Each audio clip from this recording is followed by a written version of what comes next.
సహస్ర, నువ్వు చాలా లక్కీ. ప్రేమించిన బావనే పెళ్లి చేసుకున్నావు. పెళ్ళే సంవత్సరం తిరిగే లోపల నీళ్లు పోసుకున్నావు.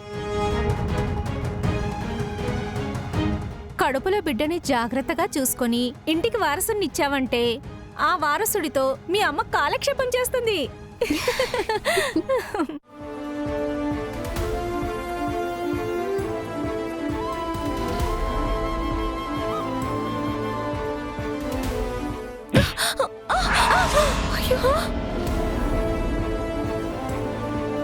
ఒసేయ్, కళ్ళు కనబడ్డం లేదే నీకో?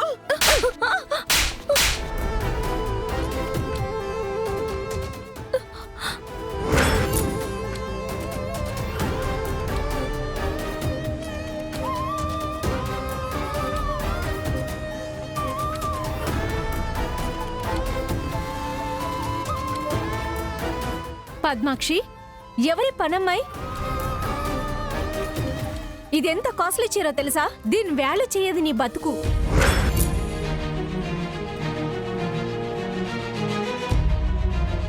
నా చీర మీద కాఫీ పోస్తావా నిన్ను? అయ్యో ఆంటీ, పాపం తనేదో చూసుకోలేదు. తన తరపున నేను సారీ చెప్తున్నానంటీ.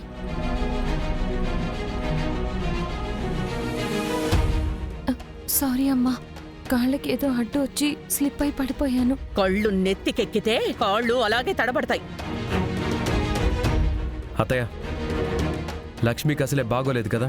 అసలు లక్ష్మి చేత మీరు పనులు చేయించడం కరెక్ట్ కాదు. అసలు తనని కొట్టడం కూడా కరెక్ట్ కాదు. వచ్చిన నా ఫ్రెండ్స్ మీద కావాలనే ఇది కాఫీ పోసింది. అందుకే కోపం వచ్చి కొట్టాను. వదినా, కావాలని ఎవరైనా కాఫీ మీద పోస్తారా? తన గురించి మీకు తెలీదు. ఇది కొన్ని పనులు కావాలనే చేస్తుంది.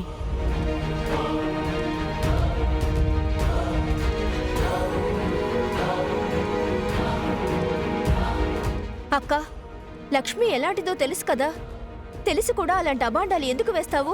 ఆ అదో శుద్ధపూస నేనొక పెద్ద సూర్పణకలాగే మీ అందరి కళ్ళకి కనిపించేది. అది చేసే పనులు మాత్రం కనబడవు. అమ్మా, నీ ఆవేశాన్ని ఆపుకో. బావా, అమ్మ ఆవేశం గురించి నీకు తెలుసు కదా. ఇంతటితో వదిలేయండి.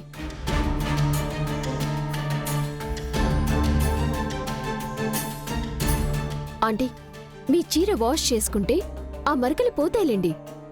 ఇంతటితో ఇష్యూ వదిలేయండి. పండు, ఇదంతా క్లీన్ చేయి. కాఫీ తీసుకెళ్ళు. అలాగేనమ్మా.